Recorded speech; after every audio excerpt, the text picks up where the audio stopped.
The following was recorded in front of a live studio audience at the Studio 21 Podcast Cafe. This is the United Podcast Network. The following program is closed captioned for the thinking impaired. By tomorrow, I will rule the world! You think he's gone? He's not gone. That's the whole point. He's never gone. Is this some radical new therapy? You see? Well, I must have not been paying attention when you were just talking to me. Do you think that you could repeat the question? And I listen more attentively. There must have been something in all of that. I hate Facebook so much. It wasn't quite so easy to see. Part of my resolutions. And I must have missed You should though. when you were just I'm not responding. Yeah, you gotta stop responding to people on Facebook. Yep.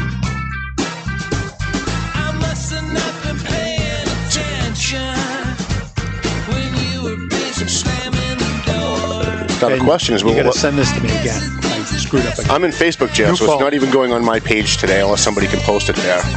12. There must have been something in all of that nothing that shot me like a stone. No, it's not gonna let me do that either. Fantastic. And I must have missed something when you were How about if I just post it? Well, I did just post it, so it should be there then. Oh, I don't mind just just a little. It's driving me out of my mind. oh, could you spare me the riddle and hand No, it's not letting me do it. something All right, let's try one more thing. I can climb inside There's always a way around Facebook, though, no matter how bad they are. the week starring you and I. Oh, if I save it, then it'll go to saved, right? Ba-ba-ba. We'll start the show shortly, folks. It's not letting me save, though. Oh, boy. All right, well, it's on the Valley Patriot page. We got 33 people watching, so we're doing all right, I guess. 33 is a lot. I could Considering beat I'm not on Facebook? that. I could beat that with Mayor's Minutes. Yeah, but not if you're not on Facebook. Bastard. See how he is? Not only does he not answer his text messages for weeks, you gotta listen to this. I didn't come here to be made sport of. Do you know how many text messages I get in a day? Ooh, paying attention live. We got I it. was just going to say, it went live on my phone. All right. I guess we'll start the show, Ben. You want to start the show, or? I'm ready. Alrighty. Hi, how you guys doing? My name's Tom Duggan here at the Paying Attention Podcast. Hi atop Two Guys Smoke Shop at the Studio 21 Podcast Cafe. We're going to ask you guys to share the show this week. I'm in Facebook jail. It's a little infuriating. What's most infuriating is I get put in Facebook jail. I have 6 days. For 6 days, I can't post. For 60 days, I can't go live. And what was my offense? What was my offense? Anybody, by the way? Anybody want to guess? I shared a news story with a photo of the woman who got shot at the Capitol yesterday while I was reporting on the shooting at the Capitol yesterday. That got me put in Facebook jail somehow, for some reason, which is really infuriating. So so if you're watching us, I would have brought you some bread and water if I'd known you were in it's jail. unbelievable. This is like my 9th time in Facebook jail. It's ridiculous. And like a couple of times they put me in Facebook jail, I could understand why they did. Right? Like I posted, there was one, like I was having a fight with somebody on Facebook and I called them an asshole or something. And they're like, oh, this goes against our community standards. You're not being nice. I don't agree with it, but at least I understand it. This I have no understanding of whatsoever. It's a news story of a woman that got shot. I'm a newsman. I posted it with all of the other stuff that was going on yesterday. And they put me in Facebook jail. So I'm going to ask you guys periodically throughout the show, please share the show. Please post it on other pages if you can. We'd like to get our viewership up. Before we get to my guest, Methuen Mayor Neil Perry, with his monthly report here, I want to talk a little bit, and I don't know if you'd like to weigh in, you're free to, on what happened at the Capitol yesterday. And Disgraceful. It was beyond disgraceful. And what's even more disgraceful is that after it was over, I was out last night. We were out with TMF, going to all the different tent cities in Lawrence, feeding the homeless. And I never listen to talk radio anymore because talk radio is just so awful now. And But I wanted to know what was going on because I thought maybe there were more riots going on last night or something was happening. So I'm in my car and I flipped on RKO. I think it was Joe Pags, who, I mean, it's not a bad show, but he's just so boring. But I'm listening to it. I'm listening to him and caller after caller making excuses for what happened yesterday. Now, I support Donald Trump, 100%. But what happened yesterday, there's no excuse for it. And I don't want to... He bears some of the blame. He bears all of the blame. He bears all of the blame. Yep. And For inciting it. And here's why he blames... Not so much for inciting it. I blame the media for inciting it. But I blame him because the second it started, the second it happened, he should have gone live, condemned it, and told them to stop. And instead... we sat there all day waiting for the president to have something to say while people were ravaging the Capitol building. And it wasn't until President-elect Biden came out and had something to say about it that finally the president came out. And what did he say when he came out? Again, I support Donald Trump, so save the hate mail. But what did Donald Trump say yesterday when he came out? I feel your pain. They stole the election, but please go home. Like, in a nice way. Just please go. If that was Antifa... if that was Black Lives Matter, he'd be calling for federal troops to surround the Capitol building to stop the insurrection. And that's what it was. It was an insurrection. I'm sorry. Now, all of you who want to make excuses for Donald Trump, I feel your pain. I get it. You don't want him to be responsible. You don't want this to be what he is remembered for. However, it is his fault. I'm sorry, but it is.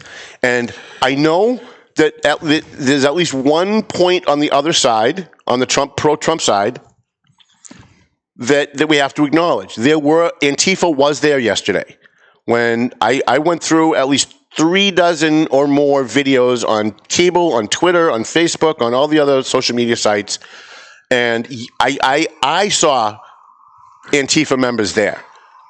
And they're very easy to pick out. They got the black helmets on, they've got the backpacks, and they're all like 20 years old. So yes, Antifa was there. Antifa was inciting. Antifa did take part in this. However, I watched video after video of 55 and 60-year-old pro-Trump supporters holding Tea Party flags and Trump flags, chanting USA, USA as they stormed into the Capitol. There's no excuse for that. It blew 4 years of everything Donald Trump did. It made Don Lemon seem like a fucking genius. Excuse my French. Wow. It made the likes of Don Lemon and Chris Cuomo and all the people on CNN who've been saying day after day after have lied day after day after day about Donald Trump. This made them look like they knew what they were talking about. And so I know we want to defend our guy, right? If you're pro-Hillary, you want to defend Hillary when something comes out. If you're pro-Trump, you want to defend Trump when something comes out. This cannot be defended. It can't. You know, we have Muslim terrorists who want to destroy this nation.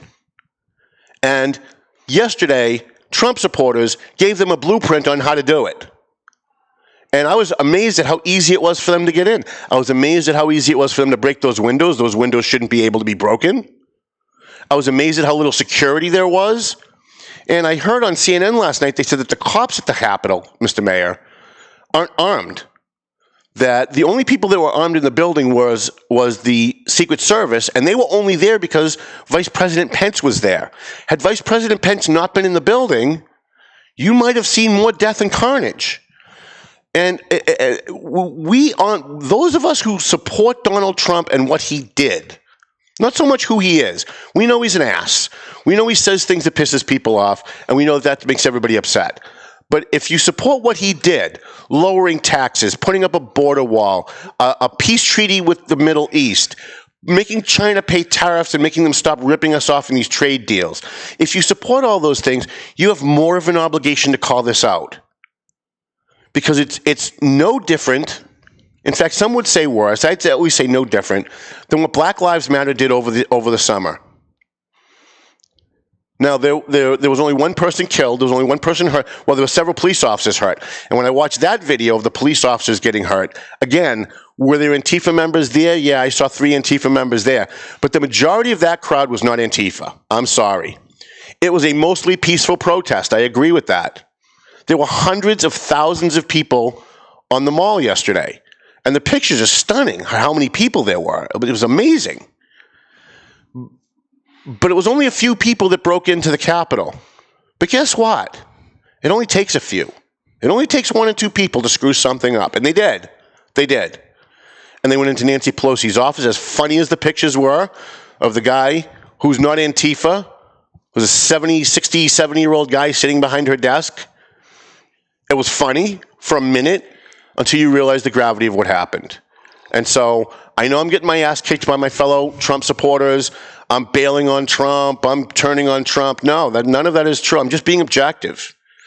Something that I never get credit for, especially at the local level, among city councilors and mayors and state reps. I never get credit. I never get credit for being objective, and yet I think I'm probably one of the most objective people there are. That when something's wrong, it's just wrong. It was wrong when Black Lives Matter did it. It was wrong when Antifa did it, and it's certainly wrong when the Trump supporters do it. And it needs to be called out. It needs to be called out in a very forceful way, I think. And so I wanted to start the show with that. I don't know if you have any thoughts on it, Mayor. No, most of what you said was spot on. Most? What was the part that wasn't? Well, there were a few inaccuracies there. I think you had to look with really good binoculars to see the Antifa people there. No, not at all. Okay. Not if you know who they are. Like, not if you know, like, how they all dress the same. They all, I guess I would say this, right? I'll start with one word, intolerance. Mm-hmm. And so that's what this country has come to, intolerance. And so let me be clear about yesterday. Yesterday was disgraceful. Mm-hmm. So I am all, and I've said this on the local level, said it on the state level, I am all for the right for peaceful protest. Right? That's not what happened yesterday. No. Right? So we crossed the line there, and that can't be allowed. It just can't be allowed. There's a difference between disagreeing and lawlessness. Mm-hmm. And so I use the word intolerance intentionally because I worry about our country. I do too. I think we have some very dark days ahead of us. Yeah, and so my view is, believe it or not, I'm going to quote Dave Portnoy. Love him. I figured you would. So he said something that, 93% of the people in this country are fantastic people. And then on either extreme, you've got extremists who are willing to, embolden the message. I don't want to give when you cross into violence, you're in a different land as far as I'm concerned. Me too. And so, I would suggest to you, we can talk all we want at a local level about how yesterday was wrong. I saw a lot of people going on Facebook and saying, hey, if you're a Trump supporter after yesterday, unfriend me. A lot of people did it. Mm-hmm. And I understand the visceral, emotional reaction there. But I would suggest to you tolerance, listening. When I did my inauguration speech, I put a very well written, by the way. Thank you. I put a thing in there that said, "At first, seek to understand." And I'm not trying to claim I'm smarter than people at the national level, but what we are missing as a country is at first seek to understand. Focus on what unites us, not on what divides us. Right. Right? Find the common ground and then learn to listen to why things divide us versus that shameless display that we saw yesterday. It was disgraceful. Yeah, it was. Right? I don't know any other word. I'm offended by it. Right? And if I'll be honest with you, I thought if that happened in D.C., it could happen locally. Sure. Right? And you have to understand, when you make a decision, we already have plenty of people who don't want to do the jobs, who would want to be a mayor, right. Who would want to be a lieutenant governor or a governor, right? You got to be crazy to think about doing that, right? So what I told you when you told me you wanted to run for mayor. That's correct. I'm like, what, are you crazy? It's the only sane and rational advice you've given me. So I think I would dispute that heavily. So we can't tolerate. I believe that people who were arrested yesterday. And follow-up should be done. So somebody said, do you think they should do follow-up? Absolutely. They should find all the people responsible and punish them to the full extent of the law. Every single one of them. Yeah. And they should parade them into prison with all the Black Lives Matter people who are burning down police stations, shooting at cops, and assaulting civilians and storming neighborhoods. They should. There's no difference. And the sad thing is that they won't. The sad thing is prosecutors refuse to prosecute the Black Lives Matter people. Do you and the Antifa realize? people. Do you realize how much you're actually aiding and abetting? How? So let me just, because what you just said is divisive in nature. You're comparing. Well, the truth often is. Hang on, let me finish. Right. So you can't keep categorizing people. And I'm not talking about just you. When I say intolerance, that's part of the solution here. Is I don't pick a friend because of their skin color, their faith, their sexual gender, or their sexuality. It doesn't. I pick them based on their character, what's inside, right?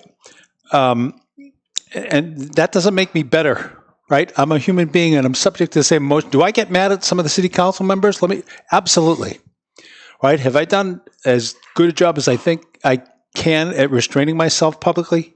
Absolutely, right? You can't be divisive, and the point I make is you can't say, well, take the word diversity.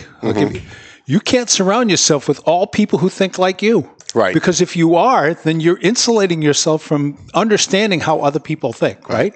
I have, and I say this candidly, in my life, I've got a close circle of probably 20 to 30 people, and I include my children in that. My children are very different politically than I am. They're from a different generation. Oh, I bet you that they're far left because they've all gone to college. Well, I don't know if they're far left. I went to college too. Wait, but in a different time, though. Oh, I did? All right. Thanks for pointing that out. Just saying. So 20 or 30 people, I would tell you it's probably split between people who are ardent supporters of Trump and people who are ardent supporters of any Democratic candidate, whether it's Biden or somebody else. Right. And, we're still able to maintain friendships, right? And I say this for consumption. I didn't vote for either major party candidate. And people will say, oh, you just can't make up your mind. No, I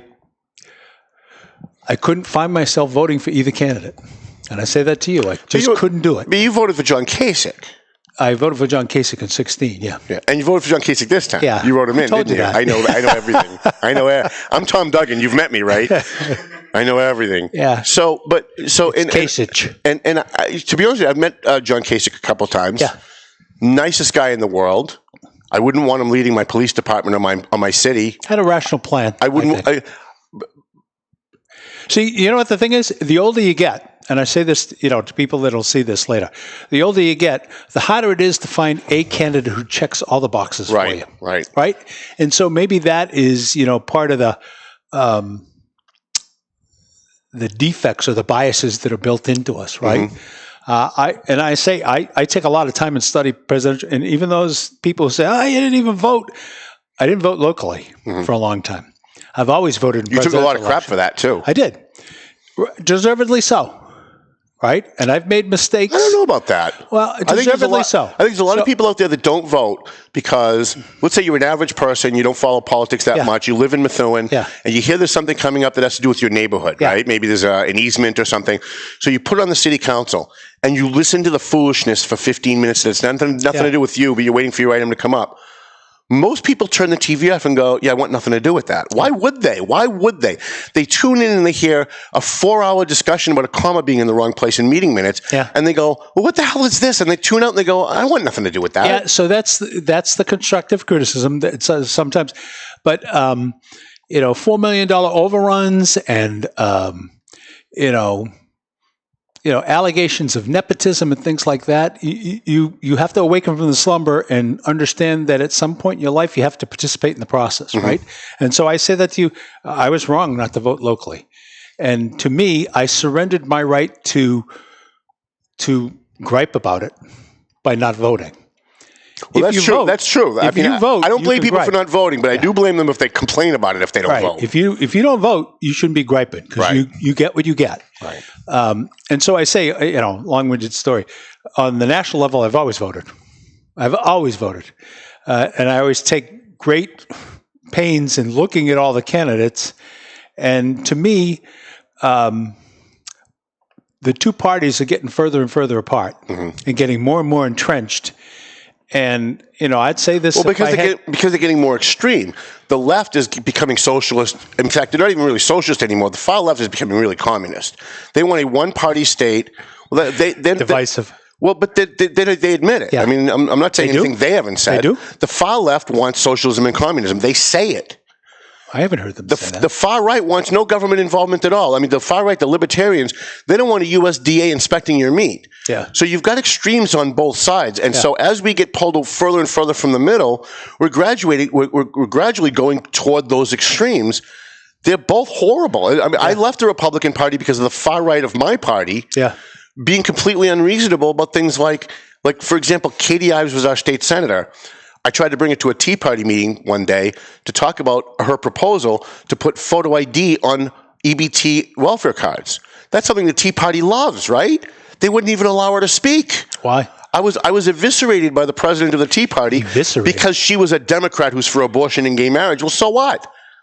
We're not going to agree with anybody 100%, but if she wants to put photo ID on EBT cards, that's something the Tea Party and conservatives want. Why wouldn't we have her here to talk about her proposal, and they would have no part of it? And that was the reason why I left. I didn't want the extremism. I look at Diana DiZoglio. She's the best. But she's drifting further and further to that extreme. She voted for that partial birth abortion bill, and it scares me because she's getting pulled that way. And she's getting pulled that way because she's in the mix. She's in the Senate, and she's surrounded by that stuff all day. But don't you believe? So you pick at one issue, and I guess each of us has issues that are near and dear to us. Right. And so you look at something like that, and you say, I look at Diana DiZoglio, the person, the senator on the whole. She's a great senator. She's a great senator. Doesn't mean she she's does always, a lot for her. The but it doesn't mean she represents. She does, and I love her and I support her. However, it doesn't mean she's always right.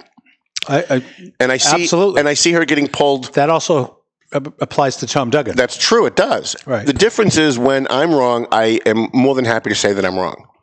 Always. Okay. Always happy to say that I'm wrong. Look at Ben smiling. Because I want my viewers and my readers to have the right story at the end of the day. So if I get an email from somebody who says, "Hey Tom, you got something wrong," I correct it right away. You must get a lot of emails. Because no, I don't actually. I heard you say at the city council meeting this week that the Eagle Tribune got something wrong and you corrected them. I didn't say the Tribune. I said a newspaper. You said Tribune. Did I? You did because I taped it. Yeah. And I saved it. Yeah.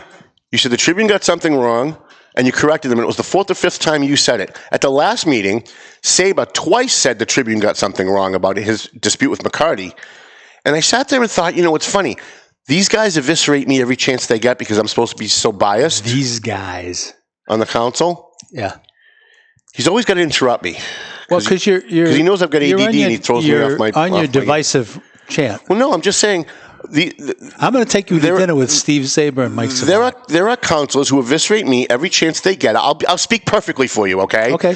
I'll be exact for you. Let me listen. And they're constantly accusing me of being biased and getting things, being biased. But they've never once said, I've never once heard any of them say at a city council meeting, by the way, what was in the Valley Patriot today was wrong. Oh, I read the Valley Patriot website today, their news story is wrong, and I want to correct it. Never happened, not once. It's bound to, because I'm going to get something wrong sooner or later, but it hasn't happened yet. So I sit there and I think, they attack me, but they've never said I've gotten anything wrong. They just don't like my opinions on my editorials. Yeah. But the Tribune consistently gets things wrong, and they never attack the Tribune. They never say, why is the Tribune being so biased? Why are they doing this? I gave them the right quote, and they didn't put the right quote in. That's my only question. My question is, why is it's perfectly fine for the Eagle Tribune to not be in Methuen. They're not a Methuen paper. That's what they say about me. Mm-hmm. But they never say it about the Tribune. They never say the Tribune's not a Methuen paper. The Valley Patriot, not a Methuen paper. He's from North Andover. Oh, well, guess what? The Eagle Tribune's in friggin' North Andover, too. They are. They are.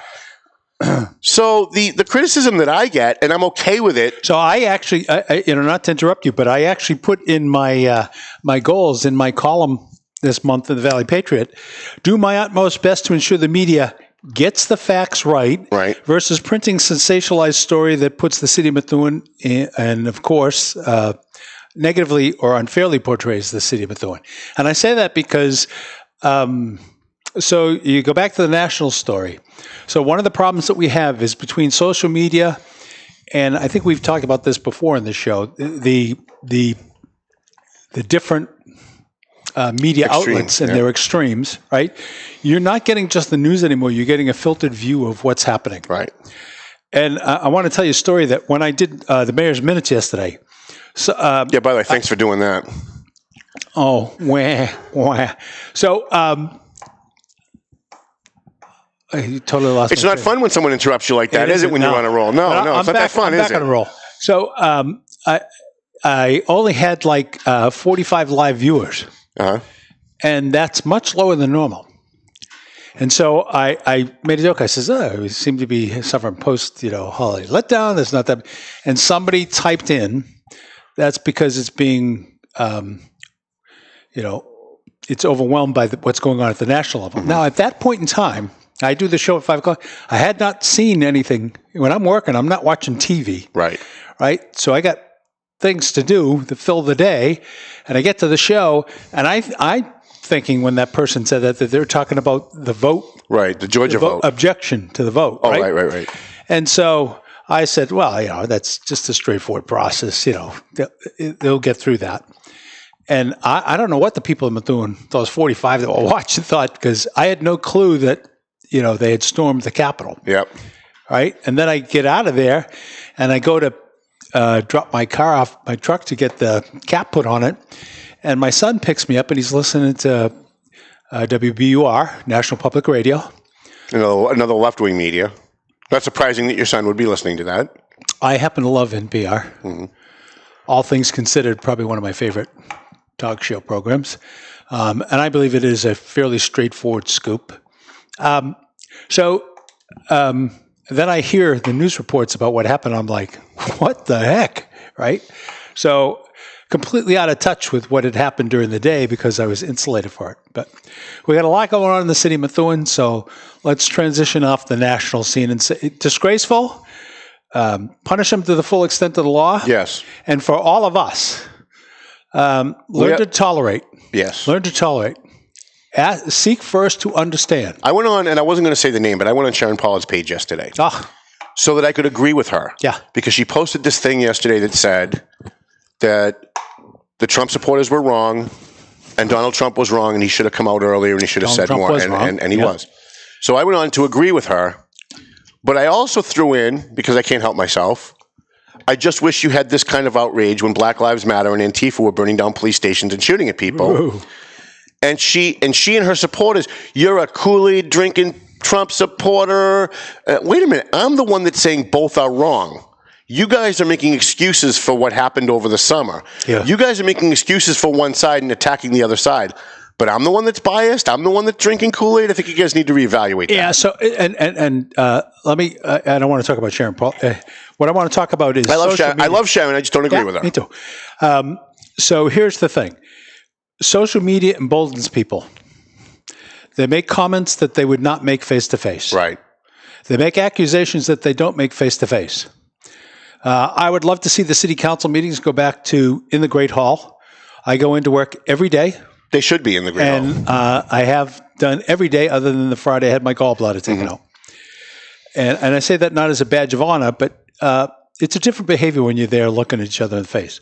I had a counselor at the last meeting start debating me on what I've said about Methuen Police Department publicly.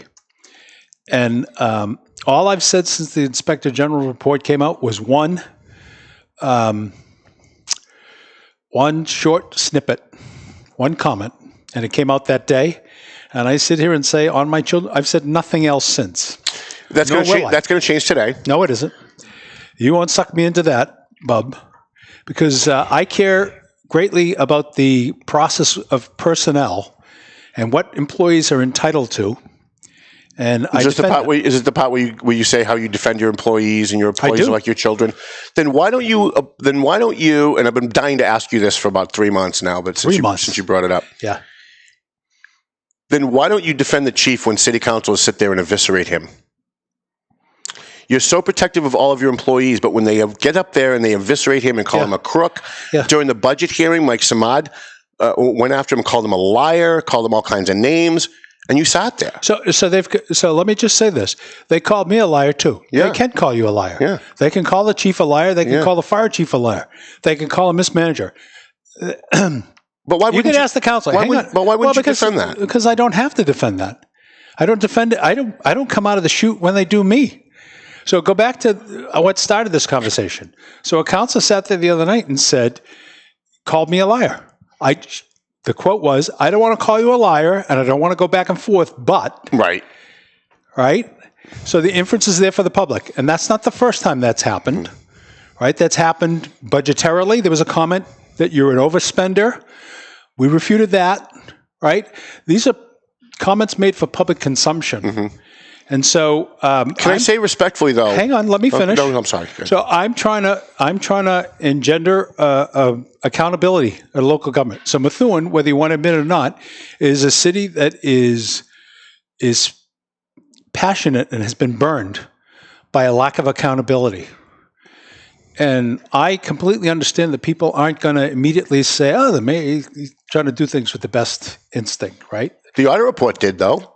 The IG report said very good things about what you've done for the city and to turn things around. But here's the thing. So, and I appreciate that, but I'm an Irishman. So I'm always looking at the glass as half empty. Right. So I'm an Irishman, and right? I think the glass is usually completely empty. I don't know how come I didn't get a grade in the Valley Patriot. You will get one. Gosh. It should By have the been. time I get it, semester's over, baby. There's, and I'll be honest with you, there's certain days that I think about whether I should be running again. But I think the city does need consistency. And there are things that the pandemic impacted that I haven't been able to do, that I committed to do, that I want to do. And I want people, when I leave, whenever it is, and I keep saying this, and you've heard me say this, if they find another candidate that they would prefer to be in the mayor's office, I'm okay with that. Right? I'm not going to sit down if I lose an election and weep and moan and say, I got hoodwinked, right? I don't believe I have to stick up for the chiefs, the two chiefs or the department heads. I just don't feel that way. Right. Because when I hear you sit here and say, I'm very protective of my employees. I am. And when the Jack Wilson thing happened, you were very protective of your employees. You don't want anybody saying anything bad about your employees. Yeah. And then I think back about all the times that city councils have attacked a chief. Back up. Well, so you're identified as pro the chief, right? I see myself as more objective. And I'll be honest about that. I think my report was more than objective. For all the DJ Beauregards who say, "What are you talking about? We're not going to give you any." I'm talking about the chief. I am too. I wrote a story in this Valley Patriot this month. It came out today. Yeah. I should have read that about the OIG report. Yeah. And what's funny is Ben read it before we went on the air, and I went through it again before we went on the air. Yeah. And it was very objective. In fact, the one thing I did that the other newspapers did is I included the other side. I included what the chief and what Greg Gallant had said on this program about those things that were in the IG report. Yeah. And I let the readers decide. And if you read it, you will see that it is a very balanced news report with no opinion in it whatsoever. So what have I said? Do you know what I've said? About the report? Yeah. Nothing. That's not true. I said mayor is going to take into account the IG report as well as the details of the audit, which will be released to me next week. Mm-hmm. And then we'll decide a path forward.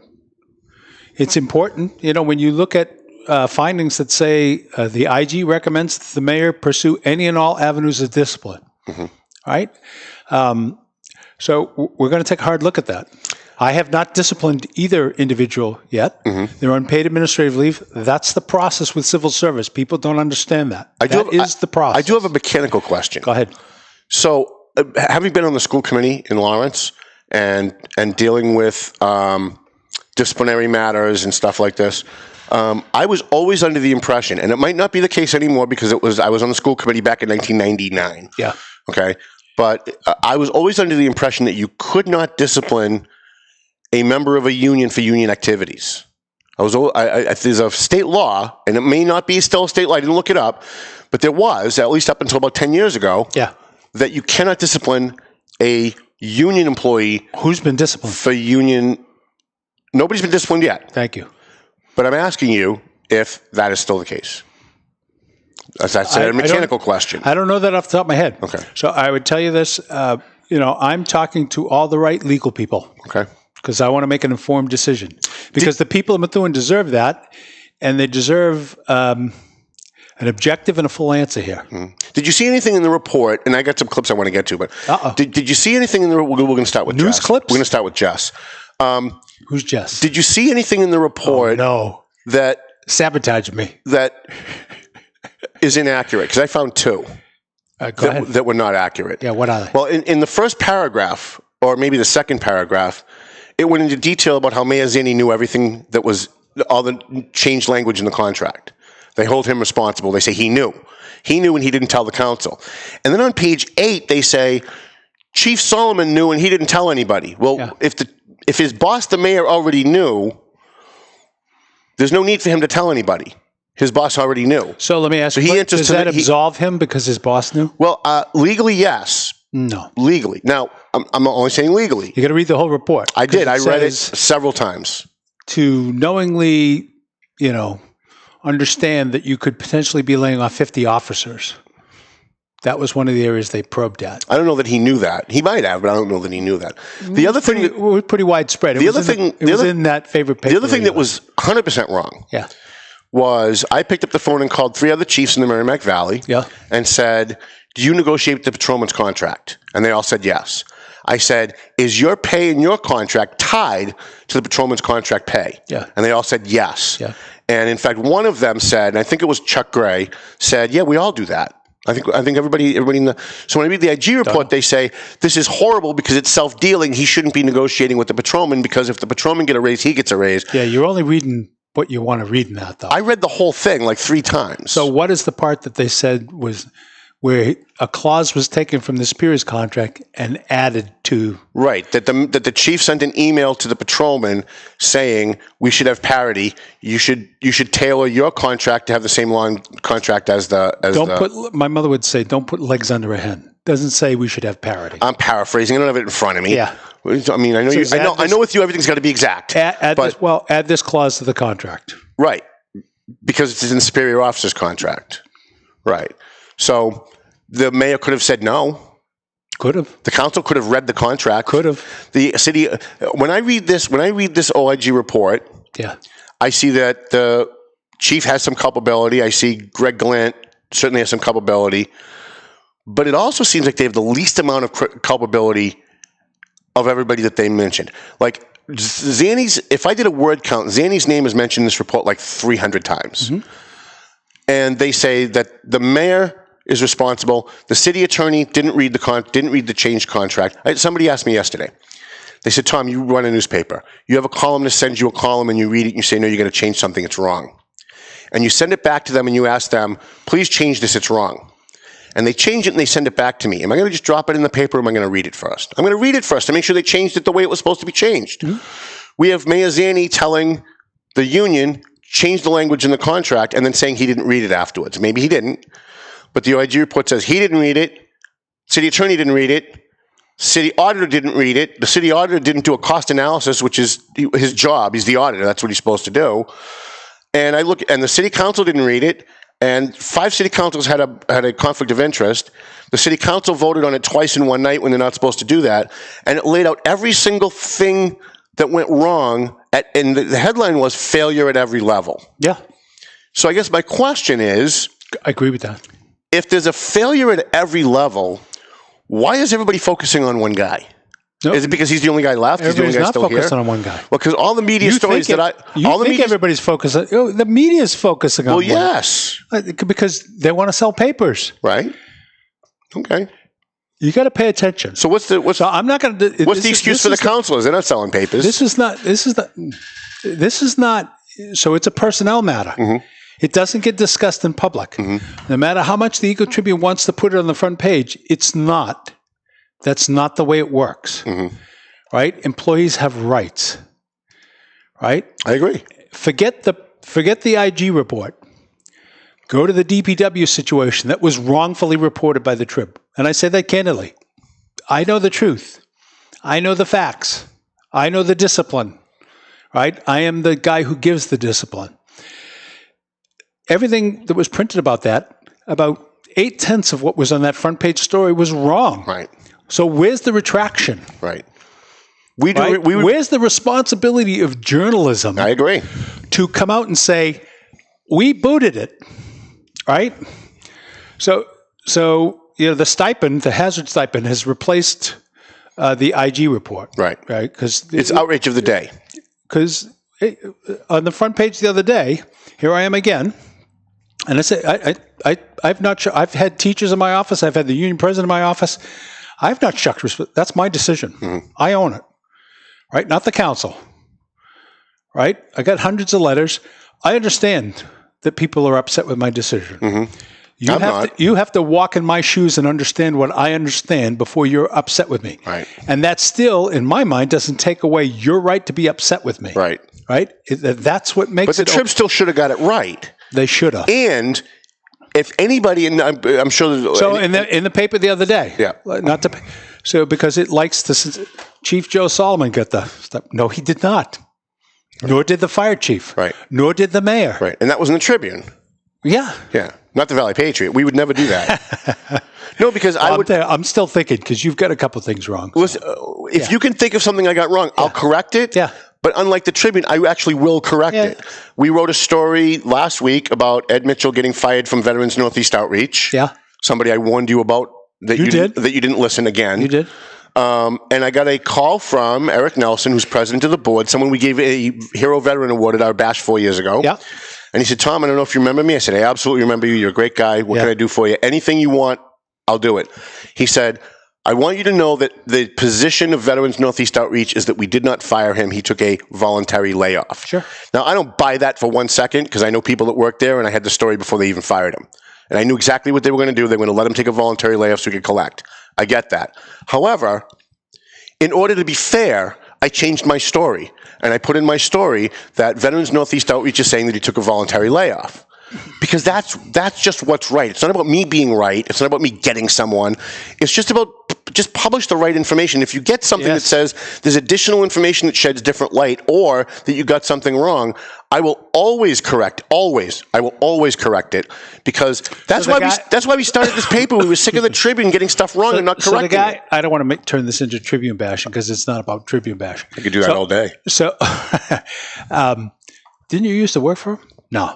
I did. I wrote for the student page when I was in high school. All right. So, not to draw this back to the national discussion we had at the beginning of the program, but see, we as human beings like to compartmentalize things. Mm-hmm. Good guy, bad guy, right? Fired, laid off. It's not a linear discussion to me, right? You can get fired and be a good guy. Right. Probably one of the things people at City Hall are trying to still get used to is I can love you as a person. Well, you're a perfect example. I like you. Thank you. You're welcome. There's many things that I could not disagree with you more on. I think I've got you pretty well kind of. I think you're a shock jock. I think you're really wrong about some of what you think of me. Yeah. I think a lot of it you do for the headlines. You do. Not the headlines, to get an emotional reaction from people. People pay attention more when they're emotionally worked up. They do. See, that's why it's called paying attention. Paying attention. Right. Yeah, I love it. So I as somebody that's been in radio for a long time, as somebody that's been in politics for a long time, I realize that aesthetics are important, and I realize that controversy is important. Without those two things, I could write the nicest, greatest story about a positive thing that happened in Methuen, and if there's nothing controversial attached to it, no one's going to read it. Did you read my goals for this year? I did. All right. So one of my goals includes inviting Howie Carr to dinner with me. Good luck. Did you see that? Yeah. Because didn't say Tom Duggan. He's going to buy Tom Duggan dinner. He didn't say that. I've done that a number of times.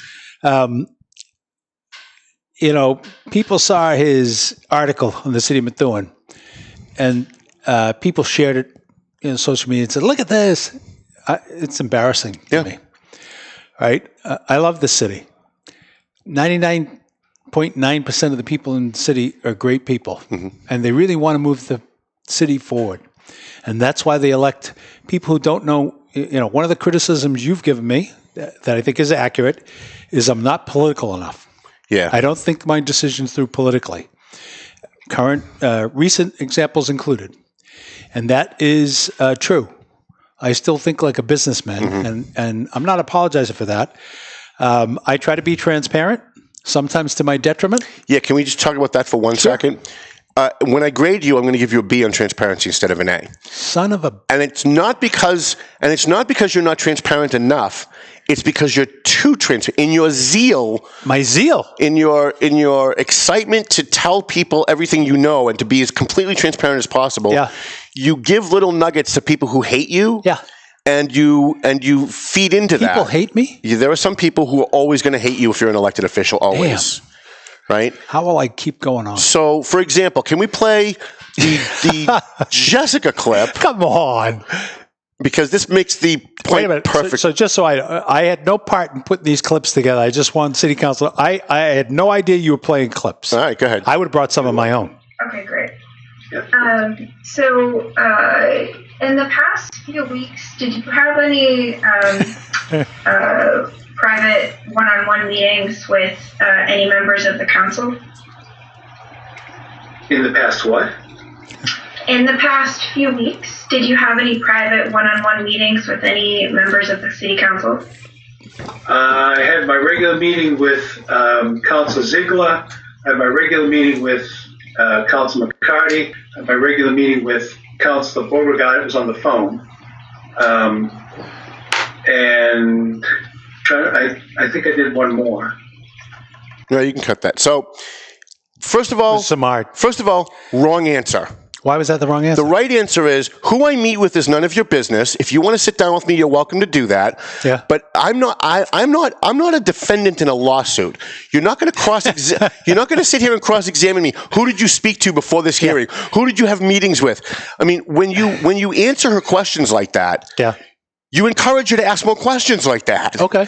And so I saw that and I thought, you know what, maybe this will be a teaching moment for Neil. Yeah. Because because I was live, I didn't want to scream. Don't call me by my first name. Oh, please, Your Highness. Thank you. I wanted to scream out, who the F do you think but I was live, so I didn't. But hang on. So let me just Who does she think she is to talk to you that way? Let me just say, so I assume she's alleging some kind of backroom deal was struck, and I just keep saying that. So the councils meet all the time to talk about. If you're naive enough to think that the councils didn't meet to talk about the chair position, then you're really naive. You're more naive than this non-political mayor.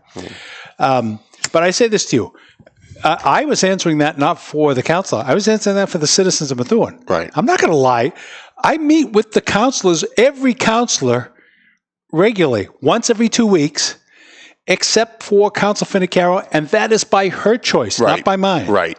So there have been claims that I have intimidated her physically or otherwise, and that I did some unlawful activity. That's not true, right? And then the other night, the statement was made that I'm not going to call you a liar, and I'm not going to go back and forth, but right. But you're a liar, and I'm going to go back and forth. Right. So the public needs to understand.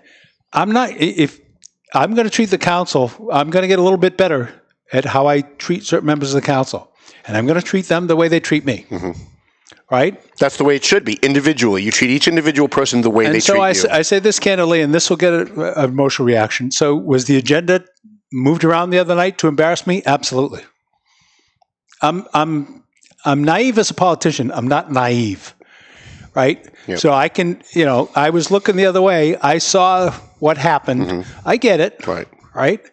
So I would urge the council, forget what happened the other night. Right? Because I own that decision. Right? And I took the heat for it. And I'm standing there taking the heat which for decision was this? The hazard stipend. Okay. I would tell you that the more we buy into this they, the more the citizens in this city are ready for change. Right. We've got bigger fish to fry. I've got councilors talking about what we're actively doing to attract businesses. What are you doing to help me attract businesses? Right. What are you doing? I kept the tax rates down, both commercial and residential. Another claim that was made is we've never used the blended rate for taxes. You got to be kidding me. Don't take this mayor's word for it. It's been done like that for 10 years, right? Yet a statement is made out there for public consumption saying, this is the first time. No, Sorry, factually not true. Right? This mayor put $1 million aside because I understand it's been a difficult time for the citizens of the city. This mayor cut his pay. This mayor didn't take a stipend, right? This mayor is trying to do everything in his power to give back. This mayor set aside $200,000 for rental assistance and gave it out. This mayor, wrote checks to have license refunds to the eateries in the city because they took it on the chin. By the way, thank you for that, because I was asking Joel Ferretro when he was here a few months ago. Yeah. He was talking about, with COVID and everything, we have to do something for small businesses. We do. And I had just talked to a small business person in Methuen who said, what they could really do to help me is all my licenses come up for renewal this year. I'm not even open. How am I going to raise money to pay for these licenses? So the fact that you did that, I think, was actually very helpful. I appreciate that. Well, and I say this, we've got I know the public perception of workers in the government is not always positive. But I would tell you, as somebody who came from private industry, I've been pretty impressed by the people I'm surrounded with. I'm pretty impressed by the people you're surrounded with, too. They're hardworking. And that includes, by the way, when you had Tom Lucier. I mean, I was against you hiring him because of the political reasons. Yeah. But I think he would have done a good job. And right now, you need him more than ever because now we need to help the small businesses. He would have done a good job in the business aspect, right? So everybody thought that I said that because I don't like him or that I'm at war with him. Yeah. People always, I don't know why people do this. Why when I could write a story about some guy I've never met in my life, but I find out a news story and I write it and it's negative towards some guy. And then all of his friends will come on my Facebook page and say, you're not a real journalist. This is one-sided. You're being mean. You're out to get this guy. And I don't understand why that's everybody's first go-to. How about sometimes it's just a news story? Like Arthur Hardy. A report came out about Arthur Hardy. Civil service said that he did something that was incompetent. I forget what it was. I reported it, and all his friends came on my page and said, you're against Arthur Hardy because you're friends with Joe Solomon. First of all, I've never met Arthur Hardy. Second of all, I only reported what was in the report. He's a good guy. Our mutual friend Nancy says he's the greatest guy she's ever met, that he helped her with her family, helped her with Michael Gorman at TMF, helped all the kids in the neighborhood. Yeah. But I've never met the guy. I have no, just because I'm friends Well, let me just say this. If I'm friends with Joe Solomon, I'm friends with you. I don't make excuses for you. You are? We're friends? Yeah. Oh. That's news to me. Oh, we were, at least when we were having poker games. Those days are gone. I would tell you, so Arthur's a good guy. Right, but it's not about Arthur. It's about why Arthur the person, right? So I think one of the things that people have a hard time coming, and so I talk all the time about the difference between private industry and public. Let me talk about one of the similarities, is you have to be able to separate the person from the professional. Right. Right? You can be the best person in the world, and that includes the mayor.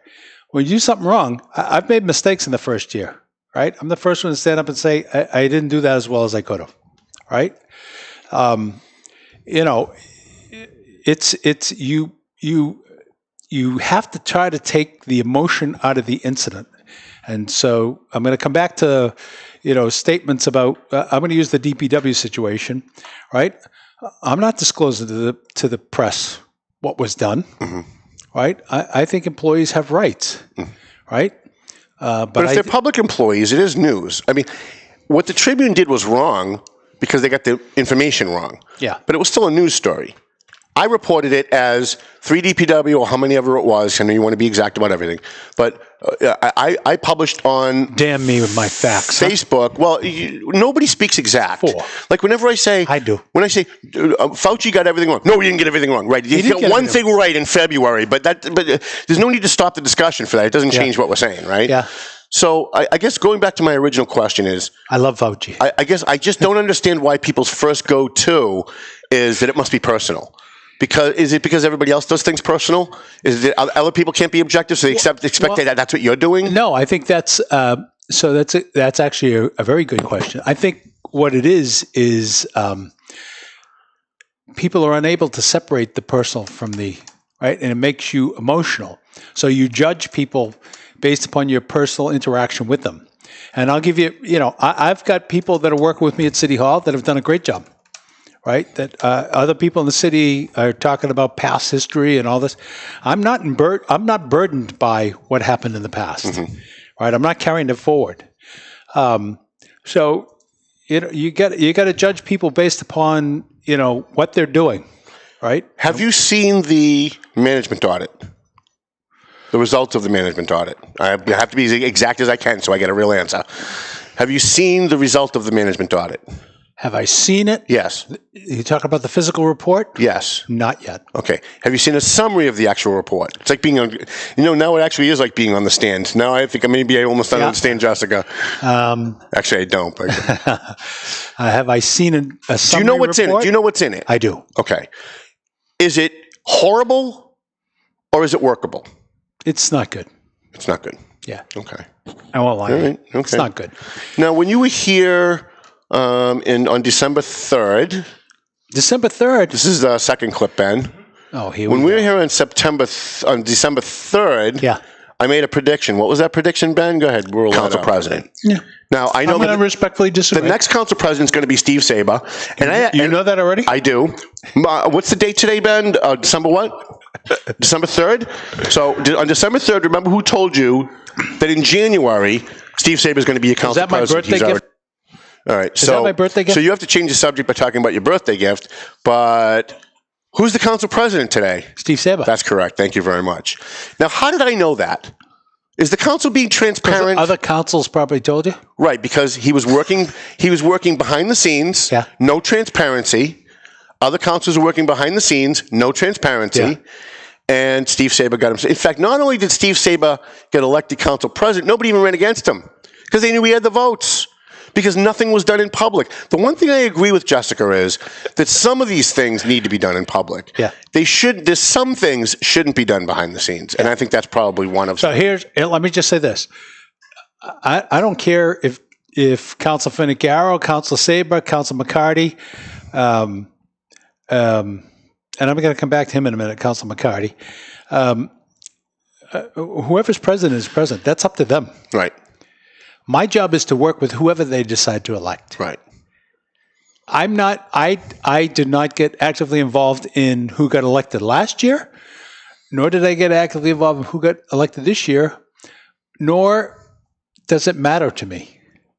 Right? Well, it kind of should. No. I mean, I think your job would be a lot easier if other councils were council president versus somebody who's looking for your job and looking to embarrass you every chance he gets. Well, I don't know. He gave me his word. He's not running for mayor. Let's see if that's true. He's probably not running for mayor this time. But he won't be running against me. But as I said on previous shows, everything he does is to advance him becoming mayor someday.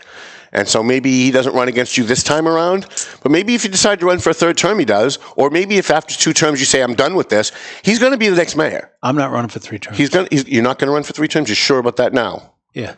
Really? Well, that's too bad because I think the city of Methuen could use 3 terms of responsibility. I would tell you, so I would say this is, it's a difficult job and it wears on you physically and mentally. I'm no spring chicken. I want to, I probably shouldn't have said I won't run for 3rd term, but I say that, I get up in the morning and I can look myself in the mirror, despite, some of the criticism I face. Probably the most impactful thing I've done in the year. I've been delivering mass to residents of Methuen. What a great thing.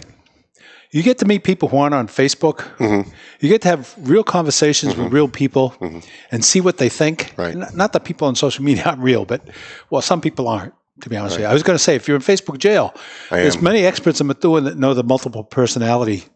I can give you their names. What do you mean? They sign on to Facebook as multiple people. Somebody else. Oh, I see. Yeah. Well, your friend Mark does that. My friend Mark? Yeah. I can think of other people.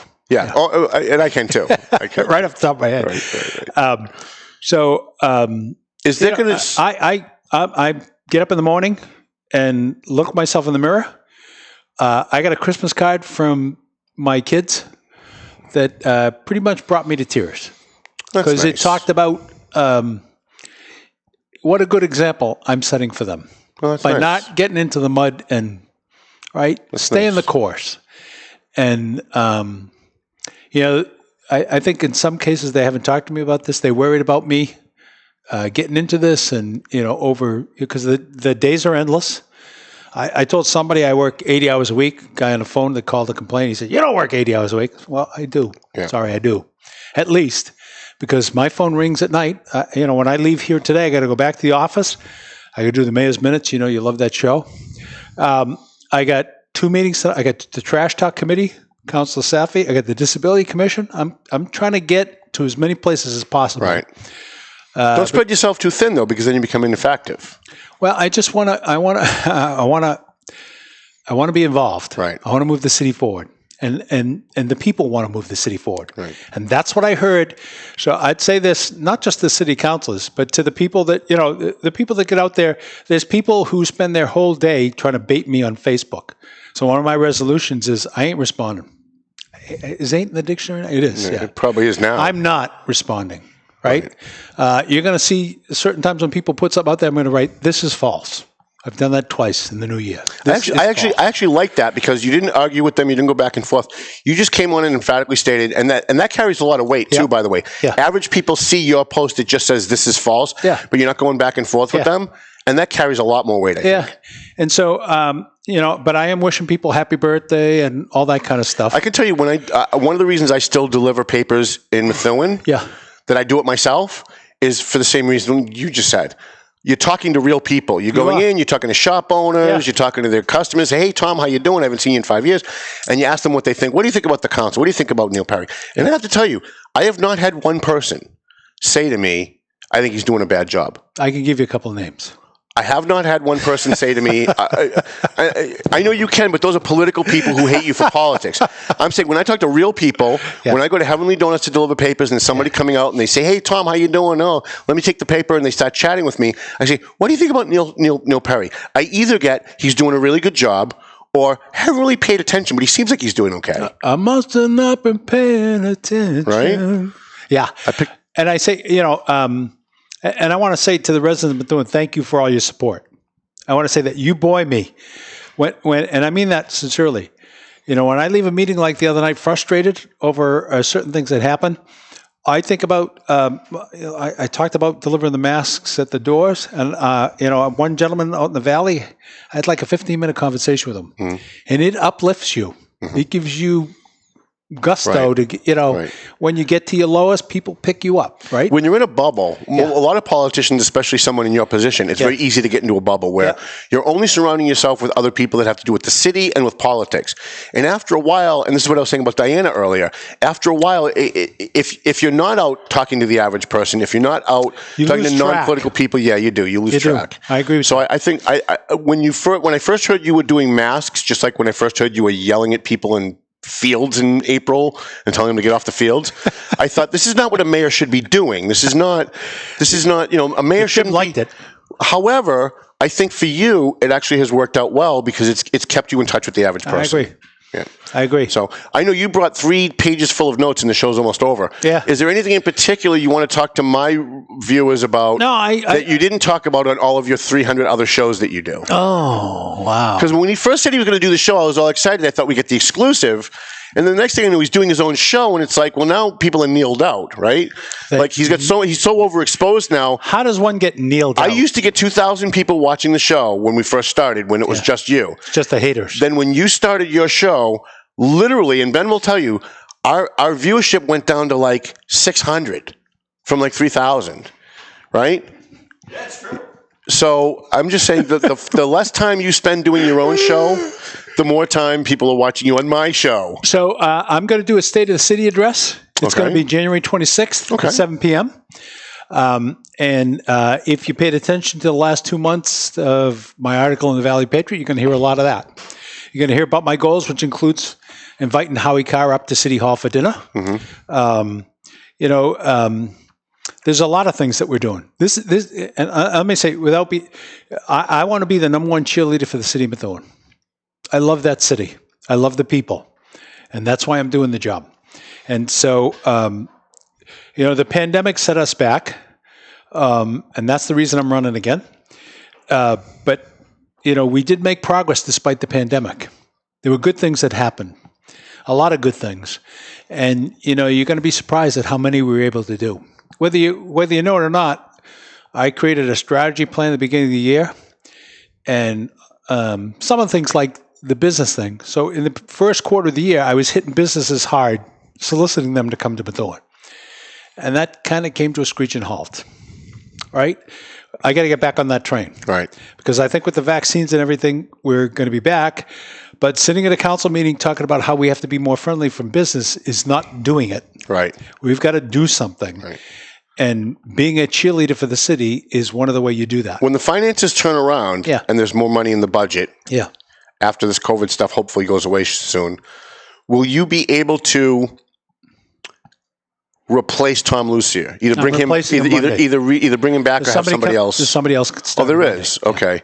Because I think you need somebody in your office to work with the businesses, especially right now. We had one question from a reader yesterday who posted. I said, I have Neil coming on if anybody has any questions. I was surprised they only got one, but that's probably because you have 3 other shows that they can watch. And the question was, with Trader Joe's closing temporarily, with what's going on. Not your average shows. I'm sorry, not your average shows. What do you see the future of the Loop in the next 5 years? Yeah, so great. That's a fair question. So I'm still chasing the Loop management hard because I think the answer there is in the entertainment field. And I've personally offered to charter management to solicit groups like Wamasit to get them there. Because I think, quite frankly, that would be a huge hit in the city of Methuen. Mm-hmm. We've got a lot of kids. Our property values are going up. I remember what was in Tewksbury before Wamasit Lanes was there. A crappy old motel that was full of prostitutes and drug addicts. And people there said, that'll never work. And the place is stocked out. Mm-hmm. The virtual golf, the bowling, plus the entertainment. The food, it's a little bit different than bowling when you and I were kids, right? It's more like an entertainment experience, and we need something like that in the city. So I'm all out for lobbying that. I think the Loop has a future. I really do. And I'm not just saying that, they are attracting some businesses. There is some work being done out there. But I, met and the Loop, thank you to Loop. They made a $5,000 donation to Methuen Cares the other day. Appreciate that.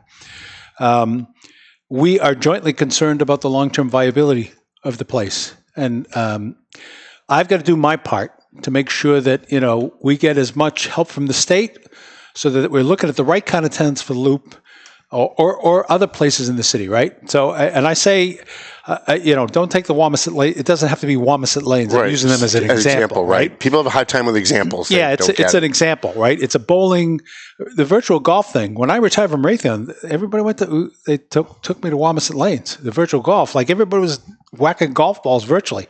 Here, when it's this cold, wouldn't that sell? Right. Right? But we've got, lots of opportunities in the town. Kevin Cater and the Merrimack Valley Golf Course. Great folks. people. Great family. Outstanding people. Bedrock of the community. Don Smariglio. Borelli's Deli's the best. Yeah. John Vargas, bada bing. Yep. Do the Buffalo Cookies if you haven't done it. Fitzgerald's at Mann's. They are awesome. Yeah, they are. And kudos to him. I think he had a knee replacement. Did he? Fitz, yeah. But I don't see the Loop as going away. That's the short answer. Good. I kind of long-winded it there. So. I worry about the small businesses because, and I put this in my editorial, which eviscerated the Republicans, by the way, because I'm so biased. But I put in my editorial how the small businesses, what has happened during this COVID, intentionally or not, I kind of think it might have been intentional, but either way, we've seen the greatest transfer of wealth from the middle class to the upper class during COVID. The Amazons of the world and the Walmarts of the world are making billions of dollars more, and the little mom and pop shops are being put out of business. Yeah, I agree. And I wonder how city governments, people who run city governments like you and the councilors, can stem that. Yeah. And I think one of the things is stopping all the regulations and letting businesses be open. Let them be open. Let them stay open late if they want to be open late. Let them have last call if they want to have last call. Let them put up their plexiglass and do what they need to do to keep people safe. But it's got to be a reasonable, there's a risk to everything, but it's got to be a reasonable risk. Yep. And let them put the things in place so that if someone wants to take a reasonable risk, I was at Miller's Tavern Sunday with my friend. Yeah. And by the way, love the food there. Yeah. Love the food there. Pulled pork nachos are excellent. The Irish nachos are excellent. I had the honey hot wings were great. The seafood casserole was a little dry, but the steak was great. I like my steak well done. Me too. Now, when I say well done, I actually mean well done. Me too. So every place I go, I say I don't want to see any red. Right. I say I want my steak well done, and they always come back and there's always a little red. Little tip for everybody at home: never send food back to the kitchen. I used to work in kitchens, but I will always say afterwards it was a little undercooked, because when you tell a chef well done, they don't want it to be that well done. They don't. And I asked a chef friend of mine why one day. It was pretty interesting. He said, "We don't want the waitresses walking by a table with a burnt piece of steak and have them go, 'I'm not having the steak.'" Yeah. Fine, cover it up. I want a well done steak. goddammit, right? Yeah. At Miller's Tavern, every time I've ordered steak, and I say it's well done, it's well done. I get it, and it's well done. I haven't had to complain. I went to a steak place that's famous in the city of Seattle when I was traveling for Raytheon. And I was with one of the other vice presidents of the company. We were sitting in the booth, and I ordered filet mignon, and I said, "Butterfly well." And the waiter said, "Are you sure?" I said, "Yeah, I'm sure. I know. And I want some steak sauce with it." The guy was like, he said, "The chef is going to come out and talk to you, guaranteed." So there's this pause, and then here comes the chef. He comes walking out. He says, "I have a question. Who is ordering filet mignon butterfly well?" And I said, "I am." He said, "I have 2 words for you." Now, you know what I'm thinking. He said, "Eat chicken." So I want to close, I talked about, Council McCarty, and I don't know what people's thoughts are. So I don't think we'll be spending birthdays together, but I would tell you that I think our relationship developed over time. Who's this? Jim McCarty. Okay, I see. So I would tell you that I think, while we have different methodologies at times, our intent has always been the best for the city of Methuen. And when I look at the city, here we go. I got a rise out of them at the 111 mark. I would tell you that that's how I look at the council. I look at the council from the standpoint of the first 6 months were bumpy. And then we found operating ground, I feel. And I'll be candid, the weekly meetings helped that with the councilors. They helped a lot. I'm going to take your word for it. Yep. I'm very skeptical. Not finished yet. I'm sorry, go ahead. Who could shut the host down faster than me? We're trying to be respectful. I'm not trying to cut you off. And that's my only concern. I have no interest to lose ground here. Right. I have no interest to go back 6 months. There is no we, they. There's a legislative and executive, and oftentimes those roles get confused. Mm-hmm. Right? And people have to understand who's doing what in the process. They can disagree with me without being personal about it. People also need to understand in that council, you don't work for them. Some of them seem to be under the impression, and I can tell from the questions that they ask, as if they're your superior and that you're there to work for them. And I constantly hear, why didn't you tell us this live in real time? Why did I have to hear about it from somebody? Like, they all want to be the person that's the disseminator of the information. They don't like to hear about it from anybody else. But that's not their job. Their job is not to be your boss. Right? The job is to work with you. The job is to work hand in hand as 2 separate co-equal branches. My boss branches. is the residents of the city of Methuen. Right. That's the people I work for. Right. Right? And they tell me what's important, and that's what I try to work on. And I say candidly, I haven't done a perfect job this year. It's been a learning experience for me, and I've made mistakes, but I've also done some very good things for the city. And I intend to keep that going here in the second year. Make sure you watch the State of the City address, the 26th at 7 p.m. on MCTV. Is it going to be all like rainbows and unicorns and puppies? Is it going to be everybody we all love each other, we all love the city, we all have the best intent? Is it going to be that, or is it going to be substantive? Can it be more of here's what we got done, and here's some of the things that we need to get done, and here's how we need to do it? I'm going to put a subliminal message in there. Duggan sucks. Duggan sucks. That's okay. I'm used to that from elected officials, believe me. It's going to be, so I'm going to go through, what I want the residents to understand is what we were able to accomplish and what we weren't. Mm-hmm. And what my plan is for 21, I said this for people that watch the city council. I'm working. We've started the work this week on an actual capital improvement plan. not a wish list of all the things that we could buy. I'm not a big fan of capital improvement plans. I've seen 30 of them made and none of them followed ever. Yeah, well, Lawrence, Methuen, North Andover. I remember sitting with Patty Dowling when she was mayor of Lawrence for hours and hours going over a capital improvement plan when she was mayor of Lawrence. And the next year, a new mayor came in and scrapped the whole thing and said, let's do a new capital improvement plan. That one wasn't followed. Yeah, I guess. So I come from a different background where so one of the things that I see in the city of Methuen, and I've talked publicly, and if I don't correct it, it's on me, is this kick the can down the road. You can't have major capital expenses appear and just like, oh, damn, we need $1 million, right, to do this. The council was asked a question the other night about the water structure, and that's concerning because we do have pipes in the city that are hundreds of years old, right? Having said that, the water department is one of the few has iPads that actually can show you what the pipes are below the road. It's pretty high tech technique. So we've got to balance all of that. You can't put more in a capital improvement plan than you can afford to spend in a given year. Right. We need new police cars, line vehicles. Last time we bought was 17. We need to focus on our streets and our highways. And that's important stuff, right? So we're taking a hard look at that. We've dusted off the Collins Center plan. We didn't do that last year, as the council pointed out, because there was no sense in it. There was no money to do it.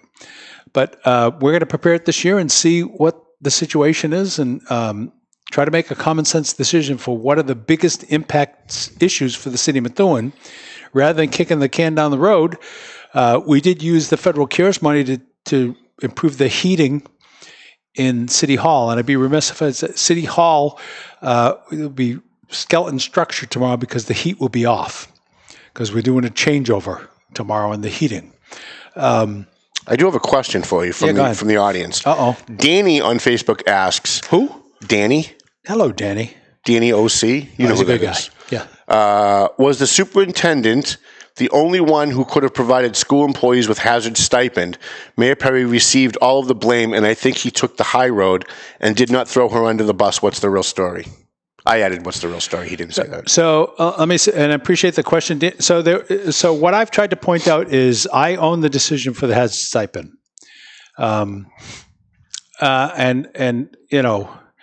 I don't know what FY22 looks like, so I made the decision based on it could still be bumpy for FY22. And to Danny's point, I've got to negotiate with 8 unions on the city side and the superintendent. But let's be honest, we got 2 buckets of CARES money, right? And we got additional monies, and there's a greater likelihood of getting more money on the school side than there is on the city side. And all of that factored into my decision, right? So it wasn't the superintendent's, it was your decision. Well, to give a hazard stipend to the city officials? To the schools. Whether or not to give it to the school employees. I'm going to dance around that. He's dancing around it, Danny. Yeah. So you know what the answer is? The answer is it's her fault, and he's not going to. No, it's not. He doesn't want to throw her under the bus because he's not political. He's a nice guy. In the end, what are the chances you can get the superintendent to come on the show with me? I'd love to have her here. Well, you'd have to stop smoking. You can't keep asking guests to come on. I don't know. I've only had one guest in the last 3 years say they couldn't come because of the smoking, but I'm happy to not smoke if a guest wants me to not smoke. I think you'd be better off to bring the new chair on with me or Councilor DeZoglio. We're going to have. No, I'm the chair of the school committee. I'm talking the chair of the council. Oh, chair of the council. Yeah. Not too sure that's going to happen. I want to be the peacemaker between the two of you. I am willing always to sit down with anybody. Yeah. Always. No matter who it is. Yeah. No matter how much we don't like each other. Me and Willie Lantigua, he was on the front page of my paper every day for 4 years because he was doing something illegal every day. Yeah. And even Willie and I talked on the phone, and even Willie and I went out and had coffee and said, I remember he called me one day and he said, you've got a friend who works for the city and I'm trying to help him out. And I'm getting a lot of pushback from people on your side, the people who hate me. Yeah. They're trying to stop everything that I do, and I'm trying to help this guy. So we sat down. We figured out he worked for the cemetery. His wife had cancer. There was all kinds of stuff going on. And we sat down, and we worked together to try and help this guy. Yeah. And my friends all said, hey, I heard you had You had coffee with Willie Lantigua. Were you with Dunkin' Donuts with Willie Lantigua yesterday? Are you selling out? Selling out. No, it's not a matter of selling out. I'll sit down with anybody. I will sit down with any friend or foe. If somebody thinks that they can work with me on something, if they're willing to sit down, always willing to sit down. Got a feeling you won't, because there's going to have to be a tough conversation with me and Mr. Saber at the beginning if we're going to smooth things over. But I'm always willing. Always willing. Well, one of my biggest disappointments in Mike Samad is that he was attacking me publicly. He never bothered to call me and talk to me about it. Well, maybe I can broker a deal there. I'm not too sure you can at this point. Peacemaking. I'm not upset. I'm really hurt. I'm not angry. I'm really hurt. I'm hurt that this is a guy that I gave an award to, this is that the I supported. sensitive side of you. Listen, I supported this guy. He's been on the front page of my paper 100 times. Yeah. I endorsed him when he ran. I was at his house 2 nights before the election talking to him about the mechanics of doing your 1, 2s, and 3s and where to deploy sign holders. Let's finish the show. And all he did was attack me publicly and never bothered to call me on the phone. So going back to Saber, yes, I am willing to sit down. Let's finish the show where we started. So you said as I see Mike Smart as a good guy. He is a good guy. Do I agree with him on everything? No, he is a good guy. He doesn't agree with me on everything. I just don't like being attacked by people who should know better. Divisiveness. We're going to get past that. I'm going to have like a peacemaking meal with you. That's fine. Those guys. That's fine. But we'll finish. I really am the easiest guy in the world to deal with if you deal with me one-on-one. But if you're going to deal with me from outside my universe and shoot from the outside, that's never going to work. Yeah. By the way, I've had counsel for Etra, other than when he was quarantined. He's been like the Ed McMahon to my Johnny Carson on my show. He's a good guy. He's a good guy. There's a guy that I know for sure is in it for the right reasons. We don't agree on a lot of stuff. Some stuff we do, sometimes stuff we don't. But I know his heart's in the right place, and I know he's doing what he thinks is right. And I've not yet once seen him make a political move, which I like a lot. I can say the same for Eunice Ziegler too. Did he do Did he do a food column this month? He didn't. No. He's got some family stuff he's going to do every other month now. Okay. Well, because I like to read his food, his beard reviews. I do too. So we get a lot of emails about it. In fact, last month when we didn't have it, I had a lot of emails from people saying, "Hey, where's Joe's food column? Yeah, we want to know where in Methuen we can go to eat. We've been following his suggestions." Well, it's funny you say that, because in the Methuen Life this month, we put a 4-page dining guide that the city of Methuen sponsored. Nice. And it gives you all the details of every eatery in Methuen, their phone number, their address, their hours of operation, whether they deliver or not, how they deliver. So if you're in Methuen, please pull that out and keep it. Right. And patronize. I'm always happy when you spend money with Methuen Life. Yeah. He's a great guy. I'm not sure he's too happy when you spend money with us. Yeah. Because I've heard reports. But I'm always happy when you spend money with Methuen Life, because Methuen Life serves an important function in the community to keep people connected. They do. It's a great community paper. It's not a newspaper. It's not hard news. Yeah. Right? But they do good work, and I would, if I didn't own my own paper, I'd be helping to support them. Yep. So I got 3 quick things. So lost 2 friends over the course of the last couple of weeks. One was Emilio Meduno, 91 years old, a wonderful, wonderful, wonderful, can't say it enough, sweet man. Played bocce with him. We shared a barber. He is probably one of the nicest gentlemen you'll ever meet in the city of Methuen. He passed. My condolences to his family. He will be missed. Mm-hmm. He will be missed. And then Dave Delacali lost his father right after Christmas to COVID. So we extend our sincere sympathies from the city of Methuen to the Delacali family. They're good people.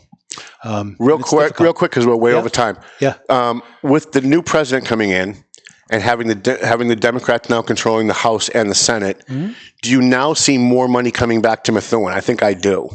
I hope so. Because I think if the Republicans had won the Senate, you'd see much less money. Yeah. Well, so we're going to amp up our attack on grants. Right. That's one thing. I've got that in my goals for the year is we need to go after more money in the city. Mm-hmm. Right. Business related and not. Right. So there's a focus this year on that. We could sit here all day. If Ben would let me, we could go 3 more hours. Yeah. He likes you. Easily. Yeah.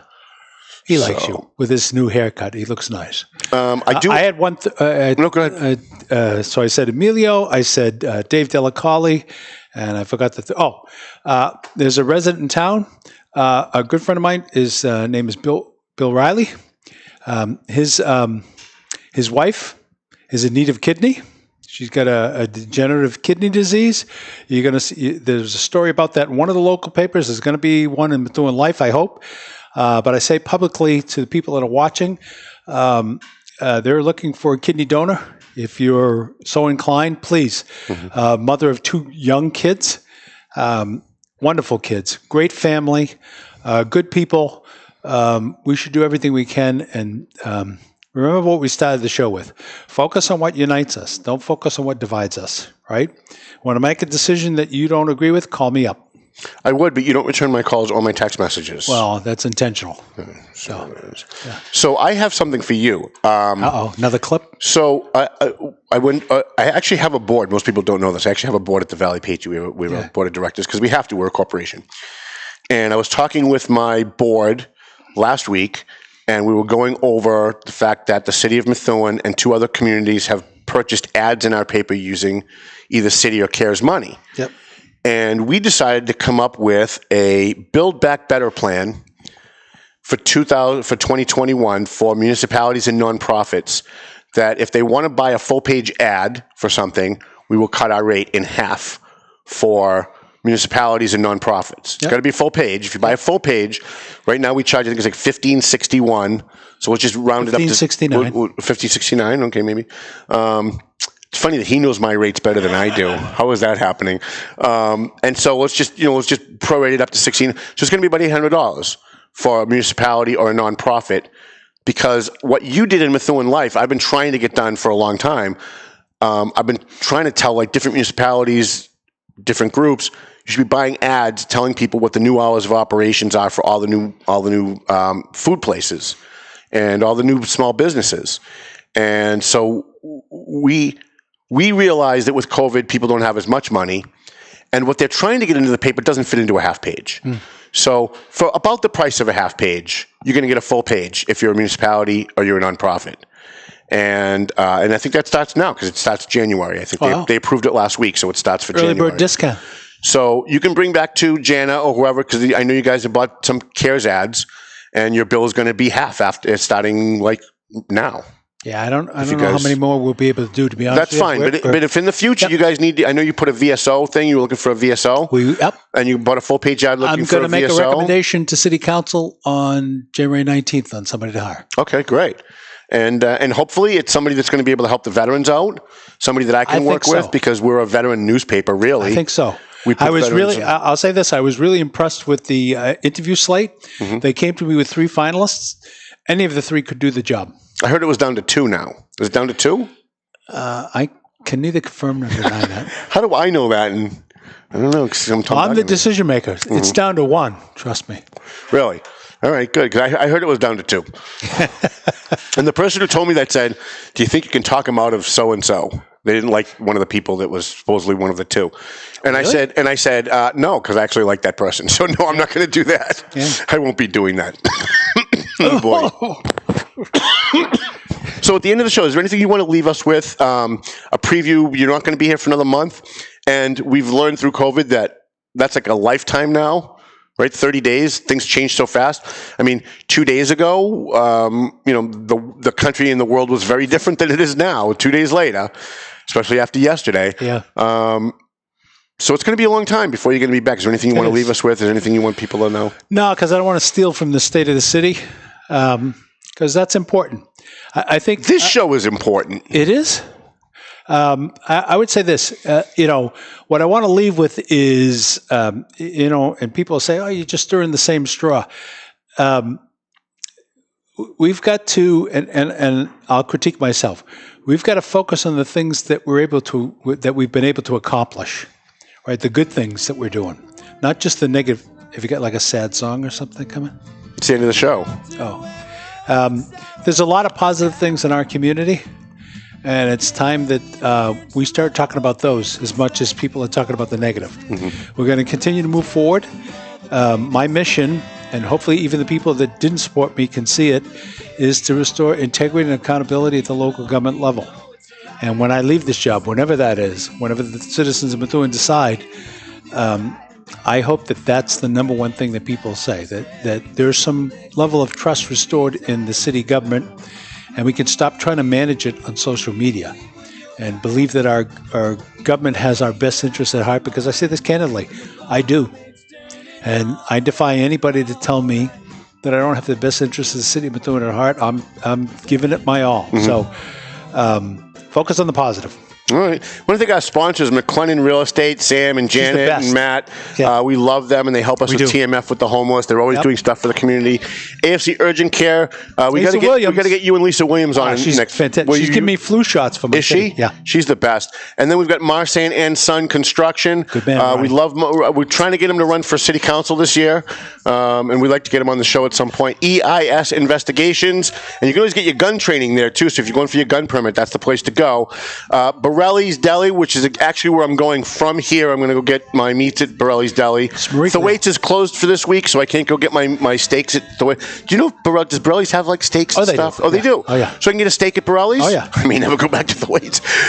Wait a minute. Go back to Thwaites. Thwaites, spread it around. Well, that's true. They've got great pies. Yeah. The spinach pie there was great. Yeah. Actually, nobody. When you go to Smeriglio's, ask him what I told him about. He had a sandwich on his menu yesterday. We had lunch from there at City Hall. Really?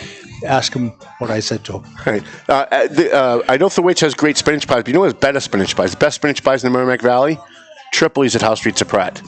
I was there last night. I said I'm not a big fan of spinach pies. Really? I'm a meat pie guy. No, I'm a spinach pie guy. Yeah. And the Clear Path New England, Clear Path for Veterans New England, we're going to have them here again shortly. And Andover Optical, I want to thank Ben, our fine producer, and the mayor, of course, for coming in. Appreciate that. It sounds like Melvin Taylor says we've got to go home. So go home already. The views and opinions expressed by the hosts, guests, or callers of this program do not necessarily reflect the opinions of the Studio 21 Podcast Cafe, the United Podcast Network, its partners, or affiliates.